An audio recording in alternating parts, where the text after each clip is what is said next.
સુરતને શર્મસાર કરતો કિસ્સો પ્રકાશમાં આવ્યો છે।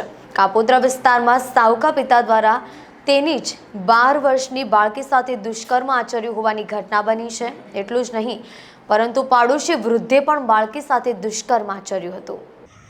કાપોદ્રામાં કહેવાતા સાવકા બાપ અને સગા પિતાના વૃદ્ધ મિત્રએ કિશોરીને ગર્ભવતી બનાવ્યાની ફરિયાદ નોંધાવી હતી। પોલીસે બંને નરાધમની ધરપકડ કરી છે।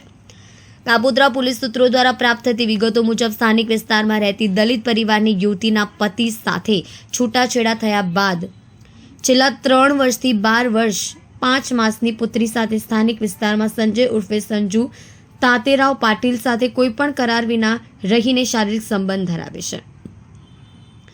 આ દરમિયાન રેશમાના અગાઉના પતિના મિત્ર હીરામન ઉર્ફે હીરાલાલ કિશનભાઈ શિંગળે પણ અવારનવાર રેશમાના ઘરે આવતો જતો રહેતો હતો। કહેવાતા સાવકા બાપ અને અગાઉના પતિના મિત્ર હીરામન દ્વારા છેલ્લા 1.5 વર્ષ દરમિયાન યુવતી સાથે જબરદસ્તી શારીરિક સંબંધ બાંધવામાં આવતા હતા। દરમિયાન યુવતીને પેટમાં સખત દુખાવો પડતા તબીબી સારવાર દરમિયાન તેને 7 માસનું ગર્ભ હોવાનું નિદાન થયું હતું। માતા દ્વારા સમજાવટથી પૂછતાછ કરવામાં આવતા પુત્રીએ સમગ્ર હકીકત જણાવી હતી। બનાવને પગલે માતા દ્વારા ગતરોજ કાપોદ્રા પોલીસ મથકમાં સંજય પાટીલ અને હીરામા શિંગળે વિરુદ્ધ દુષ્કર્મ અને પોક્સો તથા એટ્રોસિટી એક્ટ હેઠળ ફરિયાદ નોંધવામાં આવી હતી।